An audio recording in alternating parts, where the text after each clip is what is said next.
Es uno de los temas que le habíamos adelantado en los títulos, ni bien comenzamos esta primera edición de noticias en la televisión pública. Tiene que ver con el precio de los medicamentos porque hay novedades, decisiones que se han tomado en las últimas horas. Florencia Barragán, buen día. ¿Cómo Buen día, estamos? Pablo. Bienvenida. Sí, tenemos que hablar de dos medidas relacionadas al tema de la salud. Por un lado, bien decías, precio de los medicamentos. Ahí lo que va a encontrar el paciente es que tienen que subir por debajo de la inflación. Es un acuerdo al cual se llegó entre el gobierno, el Ministerio de Salud, Secretaría de Comercio Interior, con las farmacéuticas y con las farmacias también.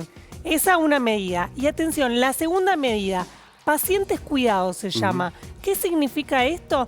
Que si vas a la farmacia y no tenés ni obra social, ni prepaga, es decir, solo te atendés por el sistema público, vas con una receta, con algo que te prescribieron, y el medicamento tiene que costar 35% menos. Así que esas dos medidas entonces relacionadas al sector de la salud. Sea el medicamento que sea y sea la farmacia que sea, ¿verdad?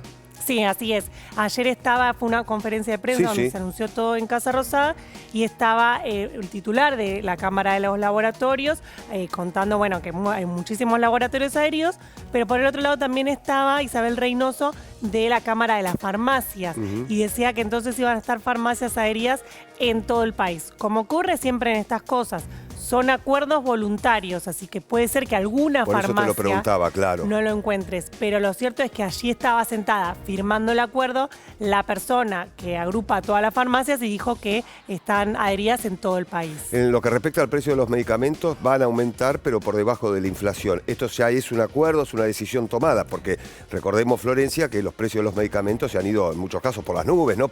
Inclusive por encima de la inflación. Sí, es que eso es justamente lo que se venía relevando, que más o menos los medicamentos acompañaban lo que pasaba con la inflación. En los últimos 2 meses empezaron a subir muy por encima. En algunos casos subían por encima de la inflación. Claro, sí. Y ahí ya estamos en un problema grande, ¿no? Sí, estaban por encima de la inflación. Claro. Pero veías algunos casos puntuales de algunos medicamentos que son los más consumidos y subían muy por encima todavía del promedio y de la inflación de lo que ocurría con alimentos. Por eso se llegó a ese acuerdo para que aumenten por debajo de la inflación. El tema es que, te adelanto un dato.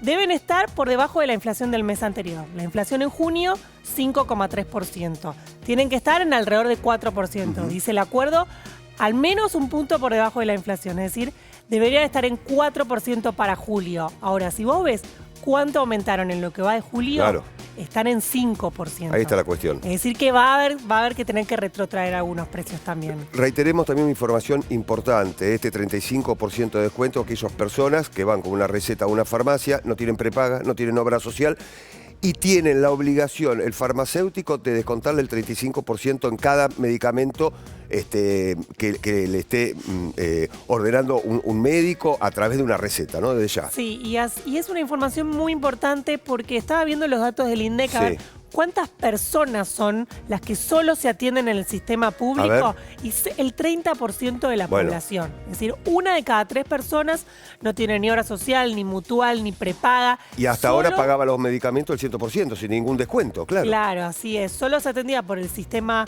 público de salud. Si iba a la farmacia, afrontaba el costo completo. Recordemos que si vos tenés una prepaga, por ejemplo, cuando vas a la farmacia se te hace un descuento. Claro, por supuesto. Algunas 40, en otras 50, depende de la prepaga. Depende de la prepaga, depende del medicamento. Bueno, sería algo así como para la gente que no tiene ningún seguro médico. Gracias, Flor. Seguimos.